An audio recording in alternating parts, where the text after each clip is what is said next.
목사님도 하심으로 새벽 예배를 시작하겠습니다. 하나님 감사합니다. 간밤에도 우리를 지켜주시고 새날을 주셔서 예배케 하심을 감사합니다. 오늘 이 하루도 주와 동행하는 하루가 되게 하시고 주님을 기쁘시게 하는 하루 되도록 인도하여 주옵소서. 우리가 가지고 있는 모든 인생의 짐과 문제들은 주께서 담당해 주시고 오늘도 세상에 줄 수 없는 참된 평강과 안식을 주님 안에 누리는 하루가 되도록 인도하여 주옵소서. 오늘 이 아침에도 우리 생각하는 것과 간구하는 것보다 더욱더 넘치도록 응답하실 하나님을 찬양하며 예수님의 이름으로 기도합니다. 아멘. 찬송 425장 드리겠습니다. 주님의 뜻을 이루소서. 고요한 중에 기다리니 진흙과 같은 날 빚으사 주님의 형상 만드소서. 주님의 뜻을 이루소서.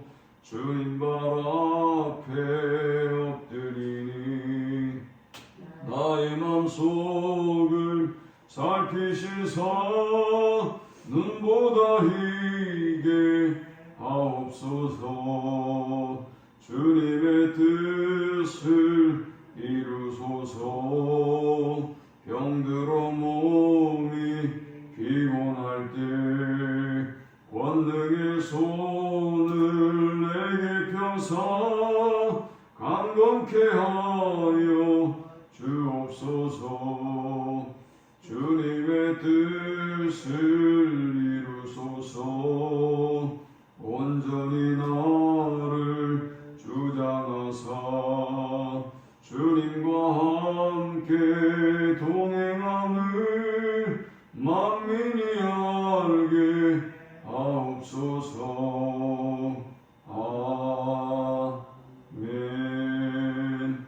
오늘 이 시간에 주시는 살아계신 하나님의 말씀은 구약성경 에스라 1장 1절에서 11절의 말씀입니다.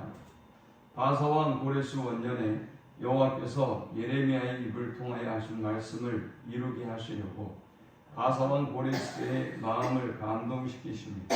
그가 온 나라에 공포도 하고 조소도 내려 이르되 바사왕 고레스는 말하니 하늘의 하나님 여호와께서 세상 모든 나라를 내게 주셨고 나에게 명령하사 유다 예루살렘의 성전을 건축하라 하셨나니 이스라엘의 하나님은 참 신이시라. 너희 중에 그의 백성된 자는 다 유다 예루살렘으로 올라가서 이스라엘의 하나님 여호와의 성전을 건축하라. 그는 예루살렘에 계신 하나님이시라. 그 남아있는 백성이 어느 곳에 머물러 살든지 그곳 사람들이 마땅히 은과 금과 그 밖의 물건과 짐승으로 도와주고 그 외에도 예루살렘에 세울 하나님의 성전을 위하여 예물을 기쁘게 드릴지니라 하였더라. 이에 유다와 베냐민 족장들과 제사장들과 레위 사람들과 그 마음이 하나님께 감동을 받고 올라가서 예루살렘의 여호와의 성전을 건축하고자 하는 자가 다 일어나니 그 사면 사람들이 은그릇과 금과 물품들과 짐승과 보물로 돕고 그 외에도 예물을 기쁘게 드렸더라. 고레스 왕이 또 여호와의 성전 그릇을 꺼내니 옛적에 느부갓네살이 예루살렘에 옮겨다가 자기 신들의 신당에 두었던 것이라. 바사왕 고레스가 창고직이 미드라다에게 명령하여 그 그릇들을 꺼내어 세워서 유다 총독 세스바살에게 넘겨주니 그 수는 금접시가 30개요 은접시가 1000개요 칼이 29개요 금대접이 30개요 그보다 못한 은대접이 410개요 그 밖에 그릇이 1000개니 금은 그릇이 모두 5400개라. 사로잡힌 자를 바벨론에서 예루살렘으로 데리고 갈 때에 세스바살이 그 그릇들을 다 가지고 갔더라. 아멘. 이스라엘 백성은 그들의 죄로 인해서 바벨론의 포로로 잡혀갔습니다. 70년의 포로 생활이 끝나갈 즈음에 하나님께서 이 바벨론이라고 하는 나라를 페르시아에 의해서 정복당하게 하셨습니다. 그러니까 바벨론 땅에 있었던 유대인들은 자연스럽게 페르시아의 포로가 된 것이죠. 바벨론 포로로 잡혀갔다가 페르시아에 의해서 바벨론이 멸망하면서 이제 바벨론 포로 생활을 하고 있었던 유대 백성은 페르시아의 노예가 됐어요. 그런데 문제는 이스라엘 백성이 70년이 되고서도 그들이 돌아올 방법이 없어요. 그들이 무슨 국력이 있는 것도 아니고 또 어떤 나라를 독립시킬 수 있는 어떤 방법도 없었습니다. 아니 설령 돌아온다고 할지라도 이들이 고국에 돌아와서 폐허가 돼버린 예루살렘과 예루살렘 성전을 회복하고 그들의 삶의 터전을 다시 회복한다고 하는 것, 이것은 쉬운 일이 아니었어요. 그런데 정말 역사적으로 놀라운 일이 벌어졌습니다. 페르시아 왕 고레스가 이스라엘 백성을 다시 돌아가라는 것입니다. 너네 고국으로 돌아가라. 그리고 가서 예루살렘을 회복하고 성전을 회복하고 살아라. 이렇게 내보내는 것입니다. 사실 페르시아의 입장으로 본다면 페르시아는 다른 제국과는 전혀 다른 포로 정책을 썼어요. 페르시아는 사실 포로로 그들을 잡고 있으면서 복잡하게 인력을 투입하고 포로 수용소를 만들고 할 만한 이유를 느끼지 못합니다. 차라리 그냥 나라는 그대로 두고 오히려 포로된 사람들을 돌아가게 해서 나라를 회복시키게 하고 그들이 내는 세금을 받는 것이 훨씬 더 효율적이다라고 생각을 했던 것이죠. 그들의 생각으로는. 그런데 놀랍게도 역사의 배후에는 항상 하나님이 계시죠. 그들이 그런 생각을 갖게 만들고 그들의 마음을 감동시키셔서 하나님이 예레미야 선지자를 통해서 하셨던 70년 후면 너희가 돌아온다는 그 약속의 말씀을 이루어 주셨습니다. 자, 이제 우리는 이 본문을 통해서 세 가지 영적 교훈을 묵상하고 함께 은혜를 나누려고 합니다. 이 본문을 통해 얻을 수 있는 첫 번째 영적 교훈은 말씀을 성취하시는 하나님입니다. 오늘 본문 1절에 보니까 바사왕 고레스 원년에 여호와께서 예레미야 입을 통하여 하신 말씀을 이루게 하시려고 바사왕 고레스의 마음을 감동시키며 그가 온 나라에 공포도 하고 조소도 내려 이르되 했습니다. 자, 하나님은 포로 생활을 마치고 이스라엘 백성이 돌아올 것이라고 예레미야를 통해서 선언하시고 약속을 하셨는데, 포로로 잡혀가기 전에 약속을 하셨는데, 문제는 뭔가 하면 돌아오려면 무슨 국방력이 있거나 어떤 그들이 독립할 수 있는 그런 어떤 여건이 되어야 하지 않겠어요? 그러나 이스라엘 입장으로 본다면 전혀 그런 여건이 없어요. 그런데 하나님께서 그 말씀을 성취하기 위해서 이 페르시아 왕 고레스의 마음을 움직입니다. 감동시킵니다. 그래서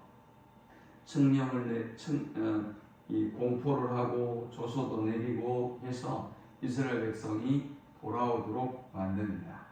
2절에 보니까 바사왕 고레스는 말하노니 하늘의 하나님 여호와께서 세상 모든 나라를 내게 주셨고 나에게 명령하사 유다 예루살렘의 성전을 건축하리라 하셨느니 이스라엘의 하나님은 참 신이시라 그랬어요.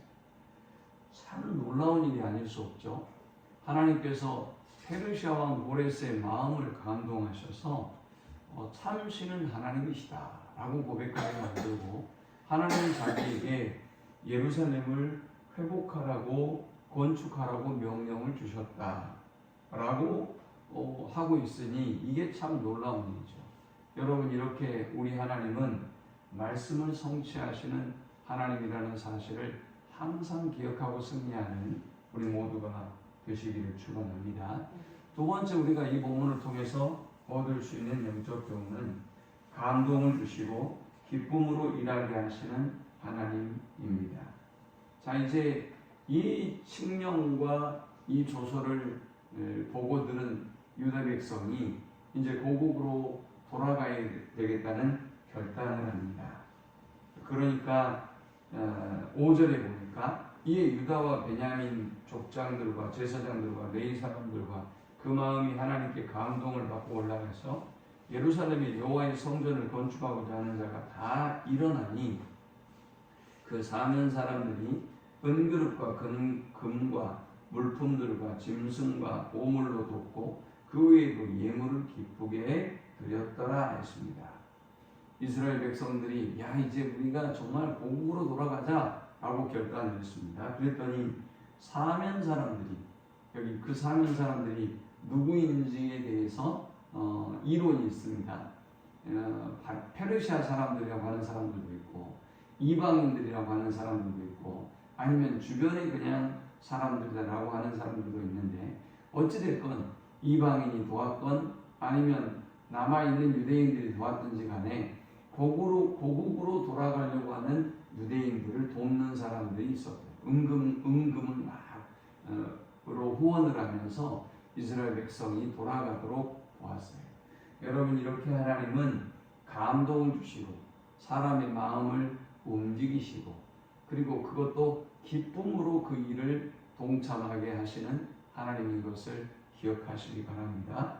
우리 하나님은 예물을 드리고 다른 사람을 돕는데도 기쁨으로 드리고 기쁨으로 돕도록 하시는 분이 손해보니까 마음이 아프고 이런 게 아니라 기쁨으로 헌신하고 기쁨으로 예배하고 기쁨으로 섬기고 도와주는 사람이 바로 우리 하나님이시란 말이죠. 마지막 세 번째 우리가 이 본문을 통해서 얻을 수 있는 영적 교훈은 온 땅을 통치하시는 하나님입니다.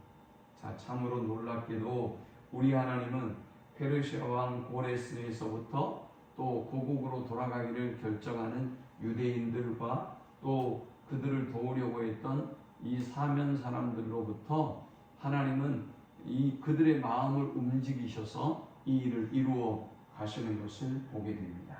또 8절에는 바사왕 고레스가 창고지기 미드르닷에게 명령하여 그 그릇들을 꺼내어 세워서 유다 총독 세스바살에게 넘겨주니 했습니다. 이전에 성전에서 빼앗았던 모든 그릇들 그들이 이스라엘에 돌아가서 이제 성전을 회복하고 이스라엘을 회복하기 위해서 애쓰고 수고할 것들을 생각하면서 그들이 감추어뒀던 그릇들을 다 꺼내서 유다 지방을 다스리는 총독 세스바살에게 넘겨줍니다. 그리고 세스바살은 그 그릇을 가지고 돌아가게 되었습니다. 여러분 이렇게 하나님은 온 땅을 통치하시는 하나님, 믿는 자들만 통치하시는 것이 아니라 믿지 않는 나라들, 믿지 않는 왕, 믿지 않는 사람들을 다 다스리고 통치하셔서 하나님의 역사를 이루어 가시는 하나님입니다. 그러므로 우리가 어떤 상황, 어떤 여건에서도 절대 주눅들지 아니하고 담대하게 살 수 있는 것은 하나님은 역사를 주관하시고 사람의 마음을 감동하시고 일하시는 하나님이시기 때문입니다. 그 하나님의 능력을 믿고 오늘도 믿음으로 승리하는 복된 하루가 될 수 있기를 축원합니다. 하나님 감사합니다. 귀한 말씀을 통해서 은혜 받고 깨닫습니다. 하나님이 역사의 통치자이시며 사람의 마음을 감동하시고 움직이시는 하나님인 것을 알고 우리가 믿음으로 승리하는 하루가 되도록 주님 인도하여 주옵소서. 예수님의 이름으로 기도합니다. 아멘. 지금은 우리 주 예수 그리스도의 크신 은혜와 성부 하나님의 그 크신 사랑과 성령의 인도보 교통 충만케 하시니 역사의 통치자 우리의 삶을 주관하시는 하나님께 우리의 모든 삶의 문제를 온전히 맡기고 믿음으로 승리하는 삶을 살기를 소망하는 모든 주의 백성들의 머리 위에 이제로부터 영원토록 함께 있을지어다. 아멘.